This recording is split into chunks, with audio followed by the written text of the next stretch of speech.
Buenas noches, el Señor os bendiga, bienvenidos a Pipipada de Monte Sion.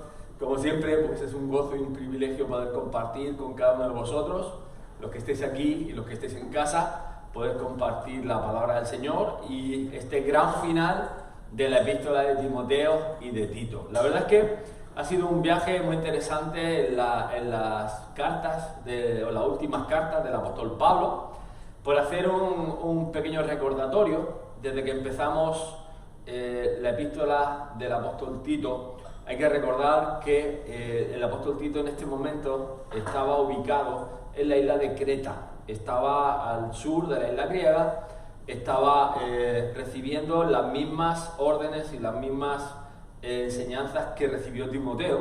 Es una carta muy parecida en tiempo y forma, probablemente Tito está entre medio de las dos. Se cree que más o menos se escribió 6 años antes de la muerte de Pablo y que ya estaba en Roma, estuvo en un preludio entre la primera prisión y la segunda prisión, ¿vale?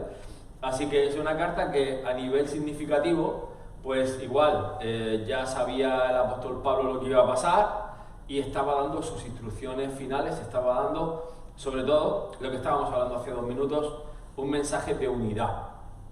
Había problemas en la iglesia, necesitaban poner el fundamento, necesitaban poner la doctrina, necesitaban poner las bases sobre las cuales iba a estar fundamentada los ministerios, los pilares de la iglesia. Por lo tanto, haciendo esto y haciendo honor a la memoria de esto, vamos a hacer nosotros lo mismo. ¿Amén? Así que vamos a dedicar este tiempo en las manos del Señor. Padre, te damos gracias, te amamos, te bendecimos tu santo nombre, Señor, y te invitamos a ti, a tu Santo Espíritu. Te damos gracias al Padre por enviaros a la tierra y amamos vuestra presencia. Tomad vuestro lugar, que no sea de nuestra bajeza, que no sea de nuestra humanidad, sino que sea una palabra inspirada, que enseñe, que redarguye, que instruya y que traiga sobre todo gozo y paz y traiga exhortación a la iglesia. En el nombre de Jesús, amén. Claro, la pregunta que todos se harían, dice, wow, en aquellos tiempos, ¿cómo llegó el Evangelio a la isla de Creta? Y lo interesante es que había cretenses presentes en el día de Pentecostés. Encontramos que hubo judíos de la isla de Creta que estuvieron presentes ese día. Eso está en Hechos 2:11. Algunos de ellos entendemos que se convertirían, que se convirtieron. Y aunque no lo sabemos exactamente, sin embargo, asumimos que probablemente esa iglesia comenzó ahí. Es la primera mención que tenemos sobre la iglesia en Creta.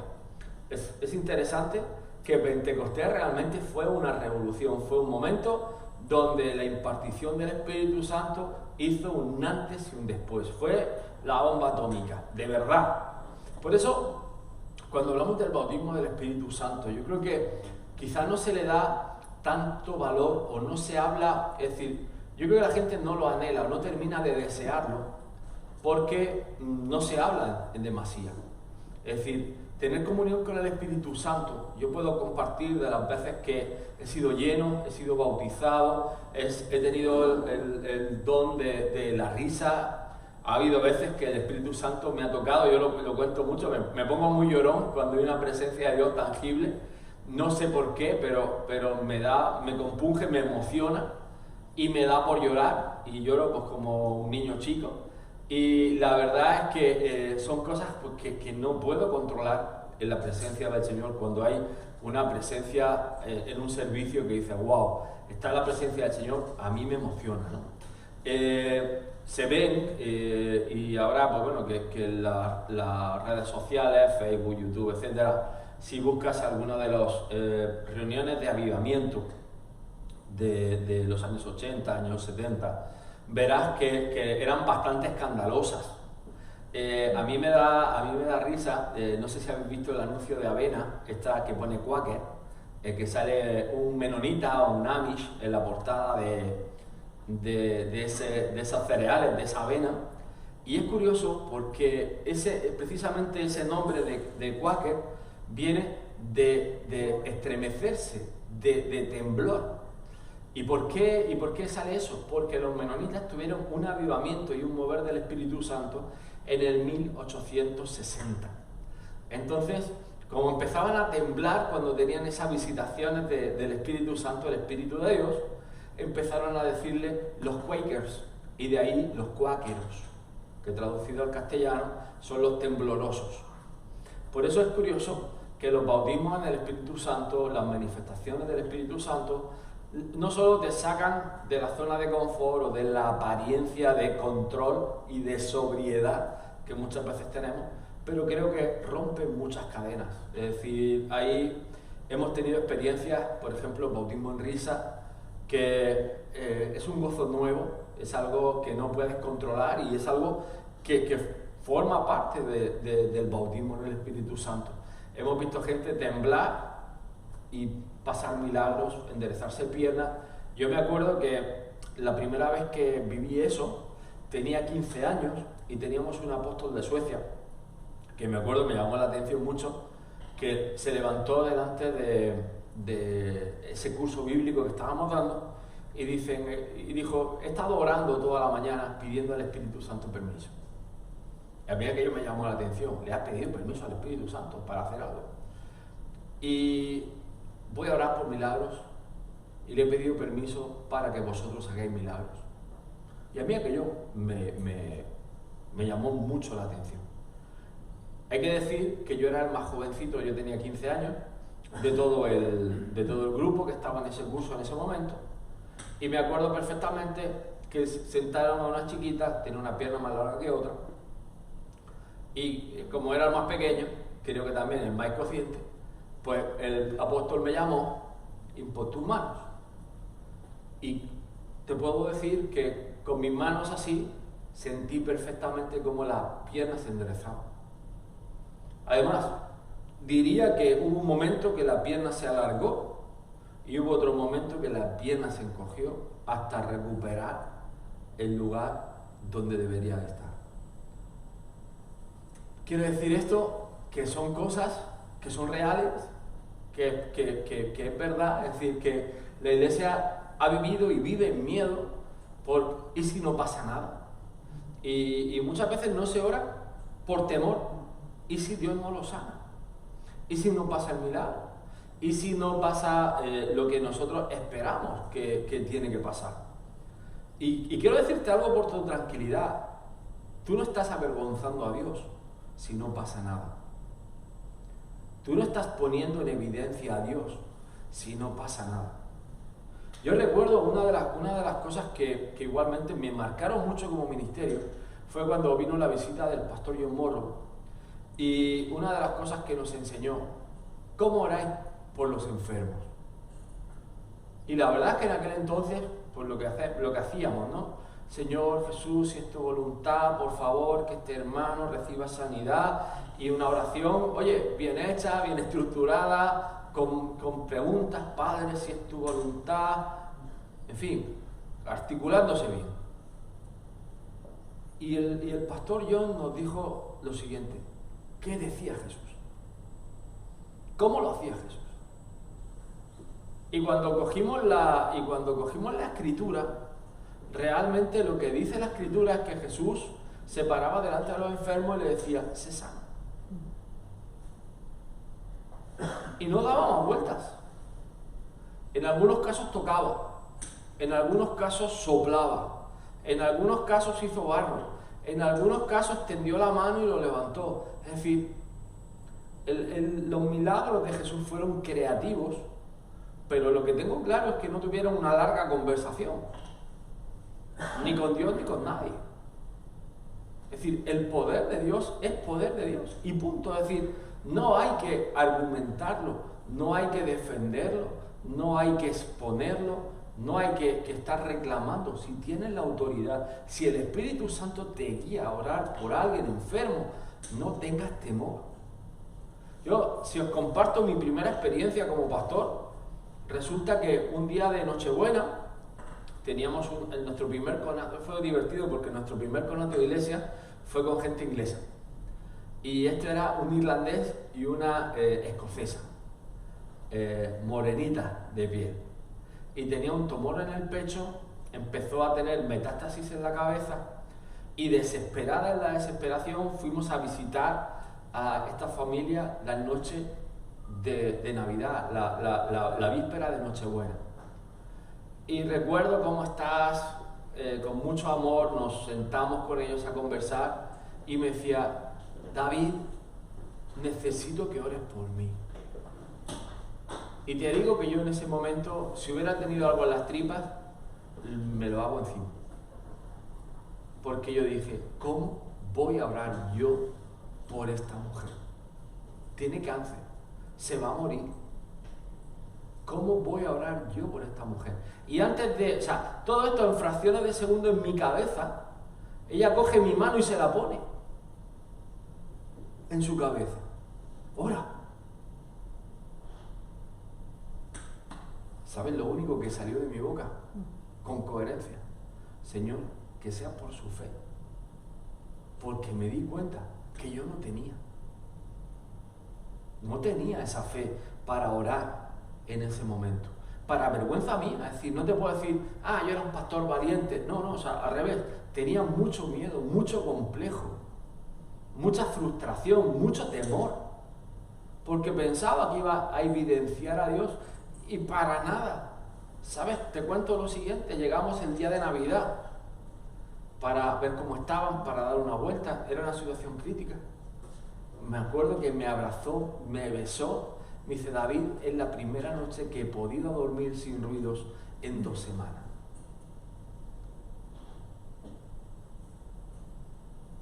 ¿Fui yo? Ya te digo yo que no. ¿Fue mi fe? Ya te digo yo que no. Fue su fe. Y Dios se mueve en aquellos que tienen fe.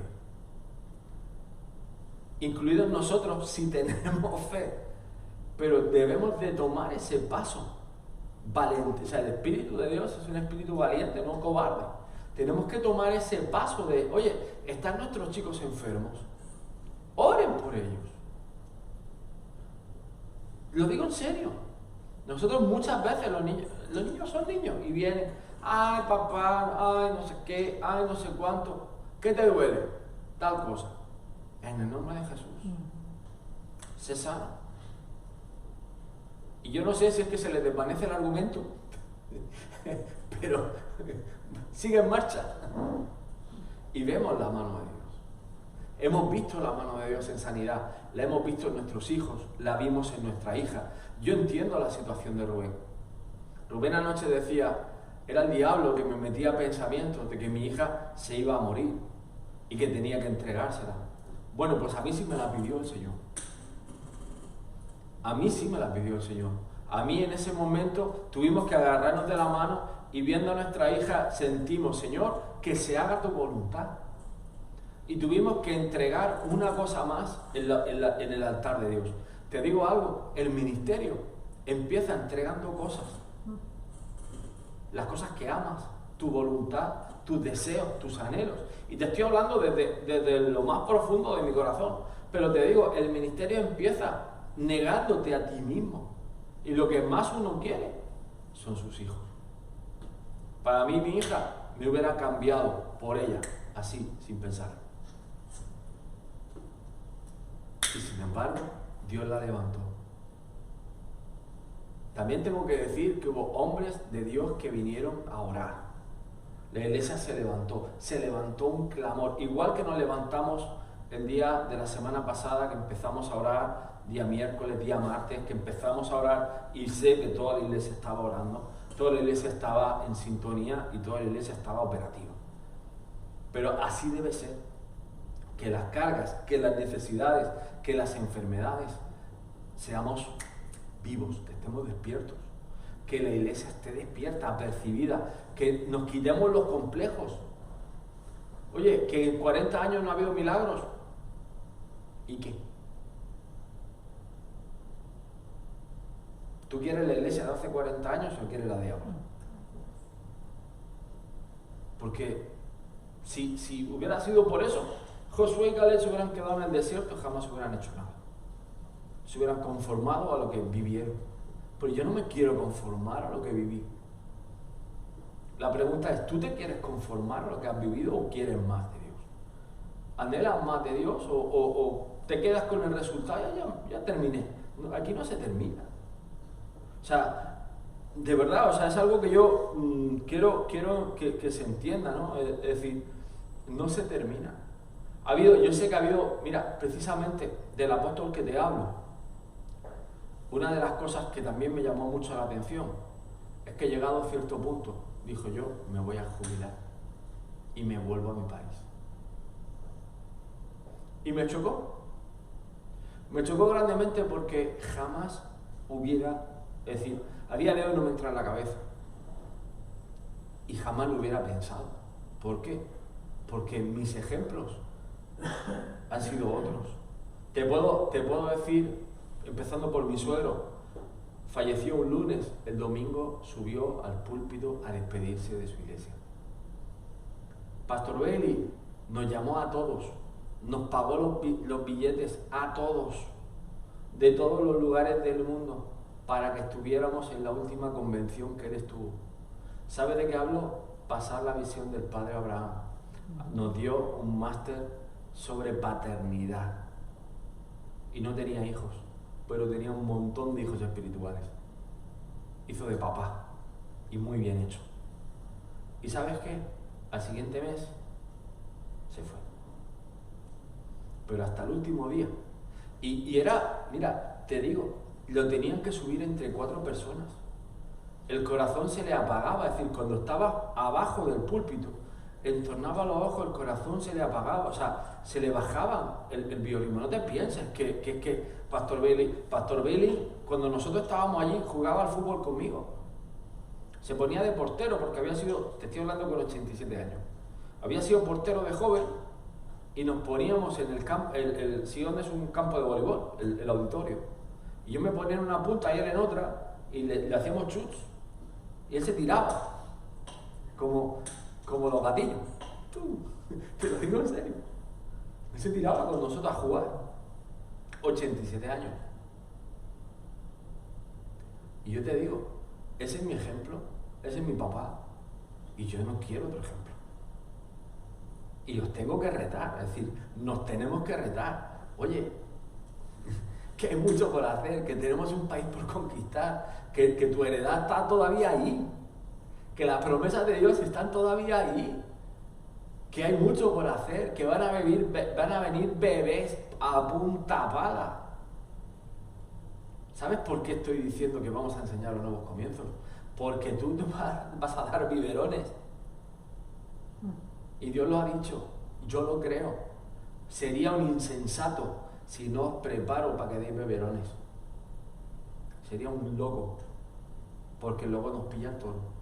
Y prepárense, porque viene avivamiento. El otro día preguntaba a alguien, ¿será que viene? Viene. Más vale que nos pille. Como dice Timoteo, aptos para enseñar. Aptos para enseñar. Eso significa que puedo dar un cursillo de bautismo, significa que puedo predicar el Evangelio, significa que la Biblia no es ese libro que tiene polvo al lado de la televisión. Significa que la Biblia la tengo preparada. ¿Os disteis cuenta anoche? ¿Dónde está tal versículo? Papá. ¿Por qué? Estamos listos. Amén. Y te digo, la Biblia es maravillosa. Ok, problemas que tenía esta gente, los falsos maestros, y concretamente los que judaizaban. Os digo algo, ¿sabes el problema que vamos a tener hoy? Falsos maestros. Va a haber un montón de falsas iglesias, no porque no sean iglesias o tengan pastores o todo esto, sino porque la doctrina no va a ser sana. Y la doctrina que no es sana trae hijos enfermos, cristianos enfermos, espiritualmente enfermos. Y os digo de verdad, es decir, aprendamos, porque fueron un problema para la iglesia primitiva, van a estar en la iglesia postrera. Lo dice la palabra, el trigo y la cizaña crecerán juntos. No nos corresponde a nosotros arrancar porque nos podemos equivocar. Son los ángeles del Señor los que van a hacer el juicio. Pero los que tenemos que demostrar la diferencia, pagar el precio por esas verdades, somos nosotros. Y eso es lo que importa, que tú tengas los pelos de la burra en la mano, que tú tengas autoridad, que tú sepas lo que estás hablando, que puedas hablar con seguridad, traer a libertad aquello, orar. Cuando te venga un demonio, decir, te reprendo en el nombre de Jesús. Que sin decirte reprendo, sientes a uno en paz. Con palabras de mansedumbre, pero con autoridad. La autoridad de Cristo. Con la autoridad no hay que chillar. No hace falta chillar. El que tiene autoridad, ¿tú has visto al león? El león te mira y ya corres tú solo. Pues esto es igual. Somos leones de Judá. Cuando el diablo nos vea, mirarlo a los ojos para correr. Amén. Ok, pues eso, los problemas eran los mismos para Timoteo, eran los mismos para Tito, y digo lo mismo para nosotros, van a ser los mismos. Así que más vale que nos pongamos la fila en esto. Vamos al capítulo 2, versículo 1, dice, pero tú habla lo que está de acuerdo con la sana doctrina. ¿Qué es la sana doctrina? Te pregunto. ¿Qué significa tener una sana doctrina? Mucha gente habla de la sana doctrina y yo lo escucho hablar, pero veo vidas hechas pichachas. ¿Y sabes qué te digo? Que sin vida en orden no hay sana doctrina. ¿Por qué? La sana doctrina hace tanta diferencia en nuestra vida que nuestra conducta cambia delante de Dios y de los hombres. En el original, la palabra sana literalmente significa saludable, incorrupta y edificante. No está contaminada, corrupta o malsana. Podemos decir de nuestro cuerpo físico que estamos físicamente sanos y saludables. La prueba de una verdadera doctrina es que ésta cambia nuestra conducta delante de Dios y de los hombres. Y escuchadme bien, que no venga nadie con cuentos. Esta es la sana doctrina, la palabra, los principios de fe, las palabras de verdad, las profecías, aquello que te hace cambiar por dentro y por fuera. Una vida cristiana sin cambios es un horror. ¿Sabes qué te digo? El otro día tuve una conversación interesante y me decía un pastor, David, estoy tan contento que llevamos 40 años predicando lo mismo. Yo me sonreí, en ese momento me empezó a hablar el Señor. Créeme, no le dije absolutamente nada porque no venía al frente. Pero dije, vaya error. Si tú en 40 años, o sea, te lo voy a poner al revés, yo llevo 12 años de pastoreo, 12. Del pastor que empezó al de hoy, hay siglos. El proceso en mi vida ha sido siglos. Y yo quizás no me di tanta cuenta. ¿Sabes quién se da cuenta? Por ejemplo, mis sobrinos. Mis sobrinos que vivieron conmigo de adolescente, de niño.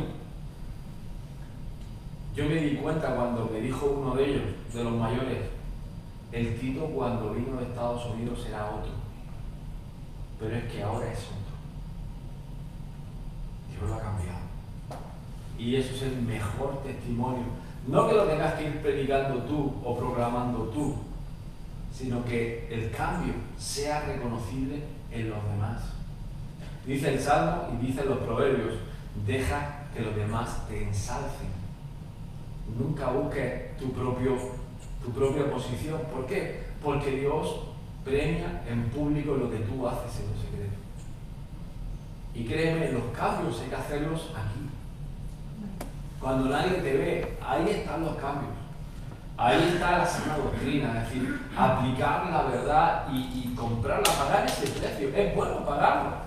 Por eso dice, Que los ancianos sean sobrios, serios, prudentes, sanos en la fe, en el amor, en la paciencia. Las ancianas asimismo sean reverentes en su porte, no calumniadoras, no esclavas del vino, maestras del bien, que enseñen a las mujeres jóvenes a amar a sus maridos y a sus hijos, a ser prudentes, castas, cuidadosas de su casa, buenas, sujetas a sus maridos, para que la palabra de Dios no sea blasfemada. Y aquí digo, mira, un Pablo está declarando claramente el ministerio de la mujer. Porque cuando habla de ancianos, no solamente habla de grandes en edad, habla de autoridad. Un anciano era alguien respetado, que se le escuchaba y que estaba en autoridad, estaba en el gobierno de la iglesia. Ahora bien, si te das cuenta, las hermanas tienen una función muy importante en la que aplica enseñar y formar, instruir. Y somos un cuerpo, es decir, las mujeres en gobierno, en autoridad, tienen la obligación, el ministerio de enseñar a las jóvenes, no solo en palabra, en conducta, en ejemplo. Y qué bueno es que la iglesia funcione con las 4 ruedas,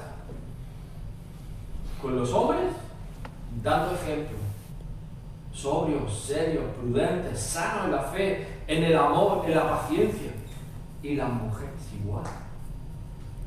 Si cabe, tienen más trabajo porque encima tienen que tratar con nosotros.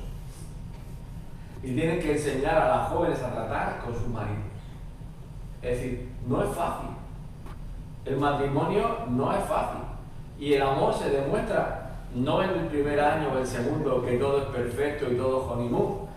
A partir del segundo, que ya empieza a verle el pelo en la nariz, o el pelo en la oreja, o que la uña del pie raspa, o hoy no te has depilado. Ahí es cuando surge el amor. Cuando ya no es todo color de rosa, cuando hay que decir, ay, amiguete. ¿Sí o no? Por eso, enseñar a amar. Yo creo que es una... La verdad es que podríamos hacer un estudio de eso, enseñar a amar. Me parece algo guay. Del 6 al 10 dice, exhorta a sí mismo a los jóvenes. Y exhortar, ¿qué significa? Chicos, vamos. Chicos, ¿qué hacen los jóvenes? No quiero, papá, estoy cansado, papá, no tengo ganas, es que el instituto, es que los exámenes, es que... Si tú es que no estás en mi clase, papá. Los míos, los tuyos no sé, pero los míos son así. ¿Sabes lo que digo yo? A las 6 de la puerta. Y marchando. Exhorta. Exhorta. Y mira, una cosa muy graciosa. A que sean prudentes. ¿Por qué? Porque si algo tiene la adolescencia, aparte del pasotismo, es la efervescencia. Que sean prudentes. Y ahora viene lo que más me gusta de todo. Papás, mamás, presentándonos nosotros en todo como ejemplo de buenas obras. No pidas nada que tú no hagas, porque te van a decir hipócrita. ¿Y sabes lo más gracioso? Me encuentro las reuniones de jóvenes llenas de jóvenes en los altares llorando, mi papá, mi mamá son lo que no, o sea, dicen que son lo que luego no son en casa. Así. Se pierde la imagen de autoridad, se pierde el respeto, se pierde la honra, se falta el respeto, se generan heridas, empieza el desamor, se rompen lazos, se rompe... Mira, algo que dice la palabra, que en los últimos tiempos se volverá el corazón de los hijos a los padres. Pero es porque hay un vínculo roto. Ahora, yo te digo algo, ¿ese es el plan original de Dios? No. El plan original de Dios es tener comunión el Padre con sus hijos y los hijos con los padres. Ahora, Jesús provee una solución a algo que se ha roto por el pecado, se ha roto por la falta de honestidad, se ha roto por la falta de ejemplo, quizá porque nos cuesta, y esto es algo serio, es decir, muchos de nosotros no hemos tenido esos ejemplos de padres y sin querer brota lo que hemos mamado, es decir, lo que has cogido en casa, lo que has vivido, es lo que nos... O sea, es decir, si tú no has recibido amor, cuesta dar amor. A mí, te digo, o sea, a mí me costaba dar abrazos. Y ¿sabes qué te digo? Que a día de hoy, si hay un abrazo que me encanta, es el de mi hijo. Sin por qué. Anoche igual estábamos yendo para la cama y viene, ay papito, me abraza. Para mí son los mejores 15 segundos del día, con diferencia. ¿Por qué? Porque, de verdad, es decir, necesitamos romper las maldiciones de Satanás. Necesitamos romper esos lazos. De verdad, quebrar, atraer con lazos de amor es el principio de volver los corazones. Y sobre todo, los jóvenes necesitan ejemplos. Más que palabras, ejemplos. Palabras tienen pues todas las que quieras y más. Por eso dice la enseñanza, mostrando integridad, seriedad, palabra sana e irreprochable. Palabra sana es la que, es decir, cuando digas que sí, di que sí. Y cuando digas que no, di que no. Y si no sabes qué vas a decir, mejor no digas nada. Y lo dice la palabra en Proverbios, que tu sí sea sí y tu no sea no. Y el Levítico también lo dice, que tu sí sea sí y tu no sea no. ¿Por qué? Porque confundimos los corazones de nuestros hijos. Los trastornamos, producimos inseguridades. Por eso, enseñanza mostrando integridad, seriedad, palabra sana e irreprochable. Si dices que sí, papá, ¿por qué sí? Por esto, por esto, por esto. Si dices que no, papá, ¿por qué no? Habla con tus hijos. Por esto, por esto y por esto. Es que, pues no, por esto, por esto y por esto. Por eso dice, y no, dice, de modo que el adversario se avergüence y no tenga nada malo que decir de vosotros. Donde no hay lugar, no hay ocasión. Donde no hay punto, no hay donde agarrarse.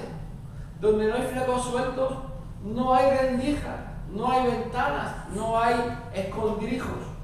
El problema, mira, hablamos de que las mujeres a veces cuesta que muestren sus sentimientos. ¿Sabes qué te digo? Que los que normalmente no mostramos nuestros sentimientos somos nosotros. Y somos los maestros del camuflaje. Estamos siempre bien. Somos los machos, los duros, los que aguantamos todo, los que callamos todo. Pero, ¿cómo está nuestro corazón? Esa es la pregunta, ese es el punto. ¿Cómo está nuestro corazón? ¿Cómo está tu corazón? Porque un padre muchas veces sacrifica sueños, sacrifica metas, sacrifica un montón de cosas. Y es el tercero, cuarto, quinto en la lista de muchas cosas. Pero ¿cómo está nuestro corazón?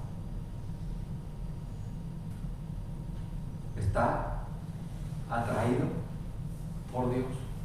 Ahí está el Señor tocando tu corazón, es decir, está siendo ministrado por el Espíritu Santo. Hay contentamiento, sobre todo, una de las cosas que no se predica mucho es el contentamiento. Hablamos de lo material.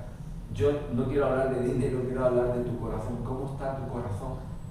De verdad, sin fingimiento. Y estoy seguro que tiene de todo menos contentamiento.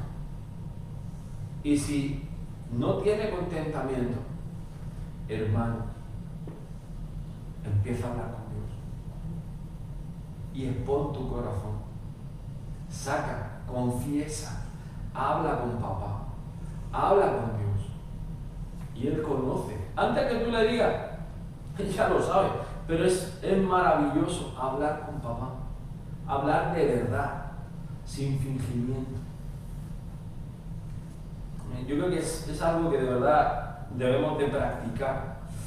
Por eso dice, exhorta a los siervos a que se sujeten a sus amos, que agraden en todo, que no sean respondones, no defraudando, sino mostrándose fieles en todo, para que en todo adornen la doctrina de nuestro Señor, de nuestro Salvador. Yo creo que igual, cuando somos siervos, yo creo que hay que... me hace gracia lo de no ser respondón. Pero que muchas veces hemos estado ahí y no se puede decir de otra manera. Estamos listos para responder. Creo que la palabra habla por sí sola. Dice, porque la gloria de Dios se ha manifestado para salvación a todos los hombres. Escúchame bien, esto es un muy buen concepto. La salvación se ha manifestado ¿para quién? Para todos. No es para unos sí, para otros no. La salvación se ha manifestado para todos los hombres. Quiere decir que mientras hay vida, hay que hablar. Mientras hay esperanza, hay que dar la palabra, hay que enseñar. Por eso dice, salvación para todos los hombres, enseñándonos que renunciando a la impiedad y a los deseos mundanos, fijaros que estamos hablando del contentamiento, pero detrás del contentamiento, y es el punto donde quiero ir, hay renuncia. Parece que el evangelio que nos predican últimamente, no digo aquí, pero que se escucha, es donde Dios te da todo y no renuncias a nada. Y no es verdad.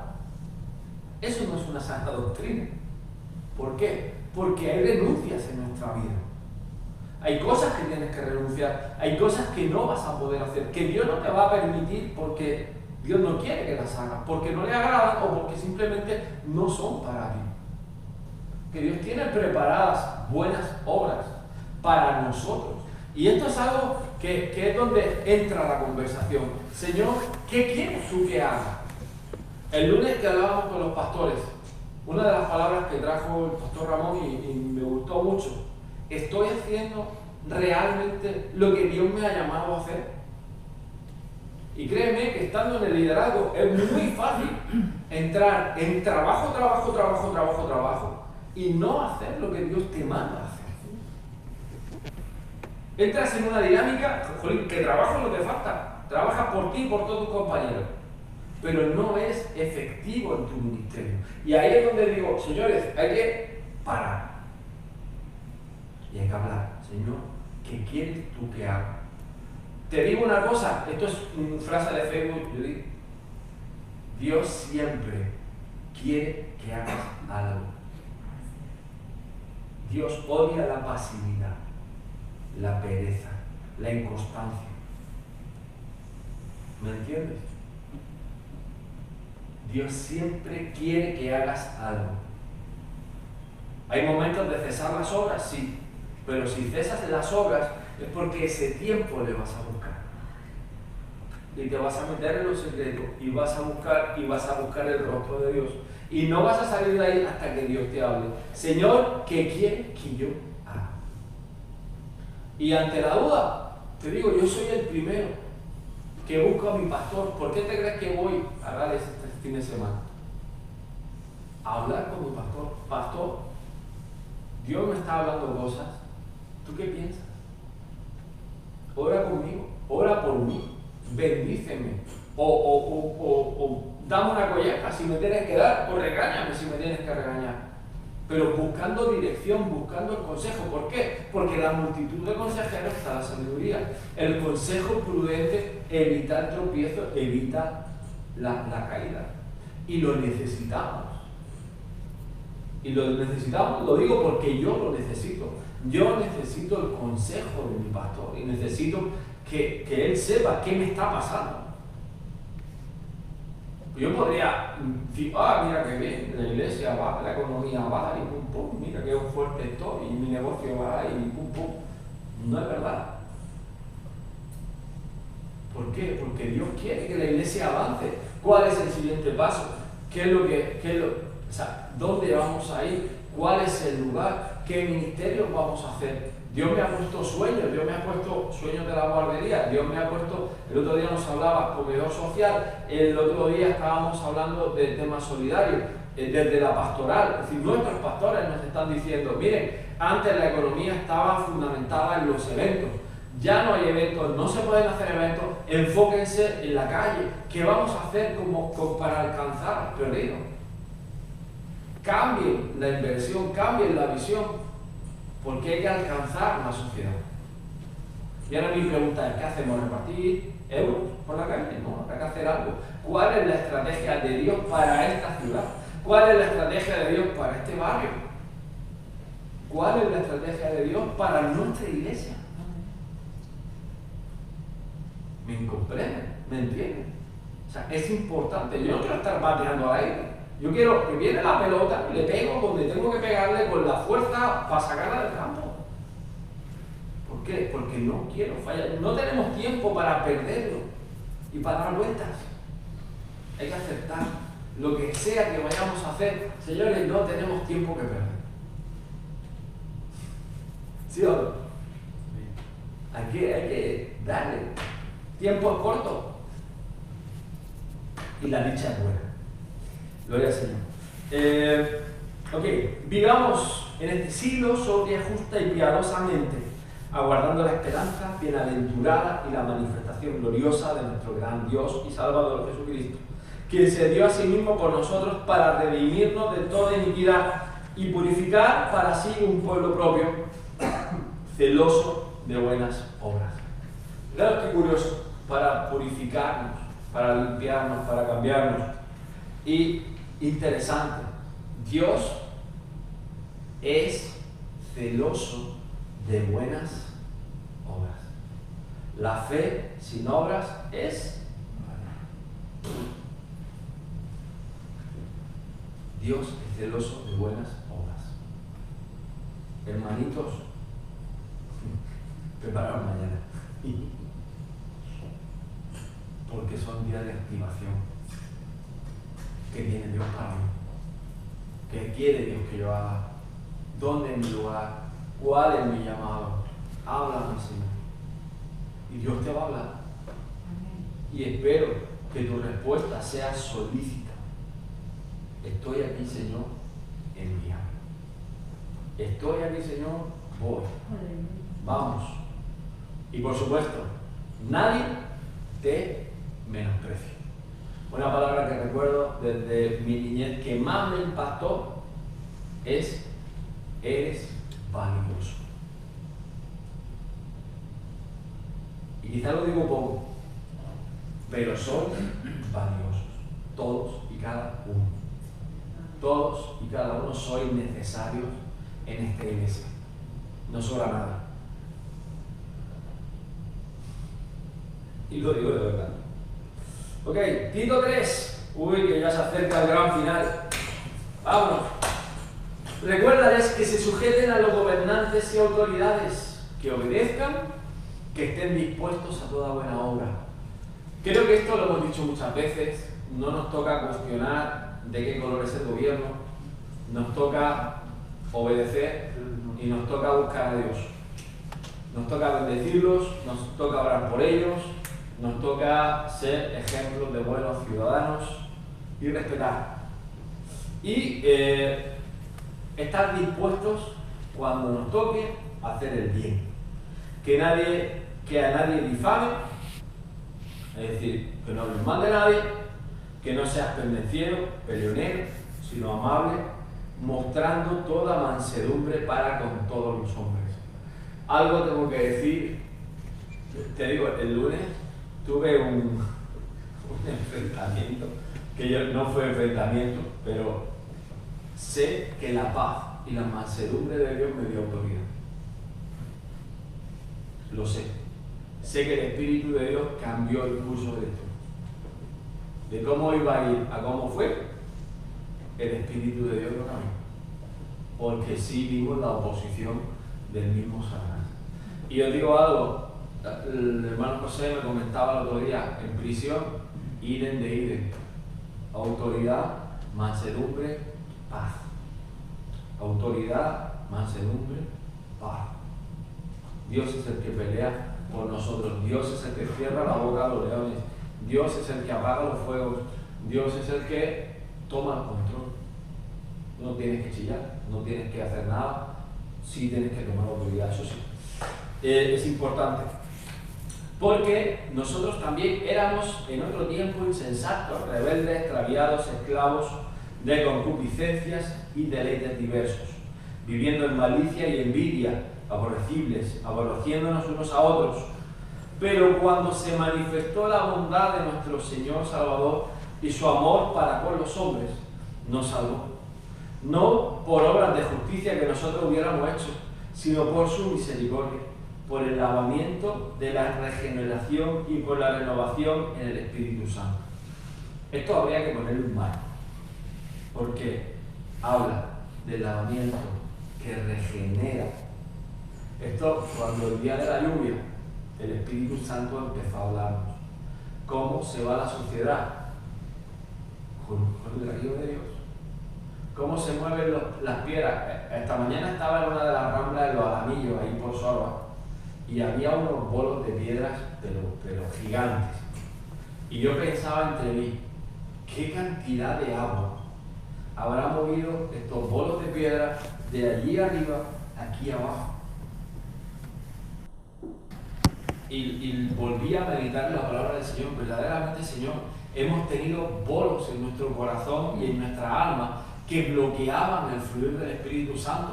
Uno es la falta de perdón, otro es la apariencia o la falsa apariencia, la mentira es otra piedra que bloquea, el orgullo, otra piedra que bloquea.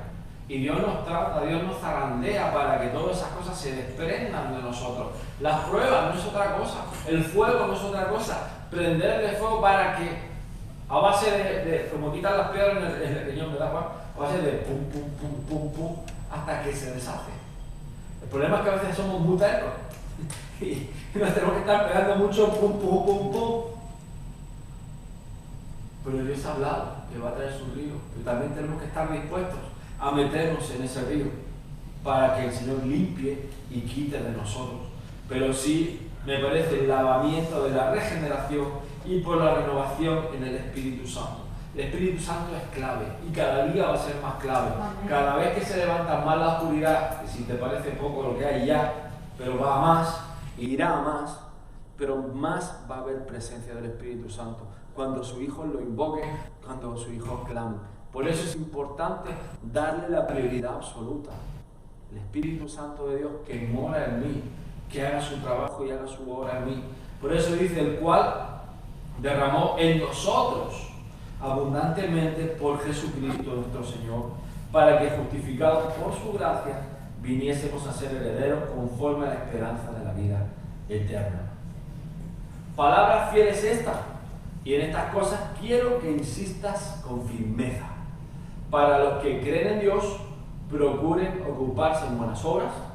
Estas cosas son buenas y útiles a los hombres, pero evita las cuestiones necias y genealogías y contenciones y discusiones acerca de la ley, porque son vanas y sin provecho.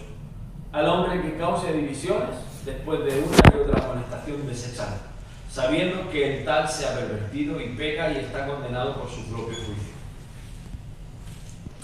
Y aquí termina y empiezan los saludos. Cuando envié a ti, a Artemas o a Tíquico, apresúrate a venir a mí, a Nicópolis, porque allí he determinado pasar el invierno. A Zenas, intérprete de la ley, y a Apolos encamínales con solicitud, de modo que nada les falte. Y aprendan también los nuestros a ocuparse en buenas obras para los casos de necesidad, para que no sean sin fruto. Todos los que están conmigo te saludan. Saluda a los que nos aman en la fe. La gracia sea con todos vosotros. Amén. Me encanta cómo enfoca esto del final. Y aprendan también los nuestros a ocuparse en buenas obras, que aprendan. Los matices me encantan, que aprendan a ocuparse. Tenemos que aprender a hacer lo que tenemos que hacer. Hay que aprender. Eso significa que hay que darle al botón de reset. Hay que aprender para que no seamos sin fruto. Recordar una cosa, si no llevamos fruto, seremos cortados. Y lo dice la palabra. Si no llevas fruto, eres cortado. Y yo te digo algo, hay una de las oraciones que hace nuestro pastor es no muertes prematuras. Y te digo algo, que una muerte prematura espiritual es aquella que te deja paralizado y sin fruto. Y normalmente las muertes prematuras son parte de lo que también llamamos abortos. Y un aborto normalmente se causa por una causa ajena o externa. Porque hay un corte, porque hay una incisión, hay una invasión, sea de tu privacidad, de tu intimidad, de tu vida, de tu carácter. Es algo que tenemos oye, va a haber momentos en que el enemigo va a intentar abortar la misión. Va a querer cortar, va a querer parar. Pero si algo te tengo que decir es que Dios es más grande. Y Dios es dador de vida. Y Dios es el sanador. Y Dios es el que nos cuida. Y Dios es el que nos guarda. Queremos una iglesia sana, tenemos que traer fruto. Fruto nuevo. El aceite tiene que ser fresco cada año. El aceite tiene una curiosidad muy interesante. El aceite se enrancia. Y cada año tiene que haber una nueva unción. Un nuevo aceite. Y empieza el proceso de cero. Cada año hay que poner en cuenta kilómetros a cero. Señor, ¿qué quieres de nosotros este año? ¿Qué vamos a hacer? El vino. No es que necesitamos el vino nuevo, claro que sí. Pero para tener el vino nuevo hay que renovar el pellejo. Y yo creo que es algo que el Señor nos está demandando. Yo siento esto muy fuerte de parte del Señor. A todos los niveles de la iglesia necesitamos renovarnos. Por dentro y por fuera. Yo creo que el Señor nos está metiendo el dedito y hay que responder. Yo creo que hay que responder en positivo. Señor, haz tu obra en nosotros, haz tu voluntad. Estamos aquí, estamos listos y queremos. Sobre todo creo que la palabra querer, el querer y el hacer es algo que brota cuando uno está conectado con Dios. Así que hermanitos, cerramos aquí la transmisión y cerramos aquí esta enseñanza de Timoteo y Tito. Espero que os haya bendecido mucho. Para mí ha sido pues, un orgullo y un privilegio poder estar aquí y compartirlo. Espero que pues, haya servido de edificación para la iglesia. Y si hay alguna pregunta, pues igual nos podéis remitir o ahora que cerramos cámara, podemos hacerlo. Señor bendiga.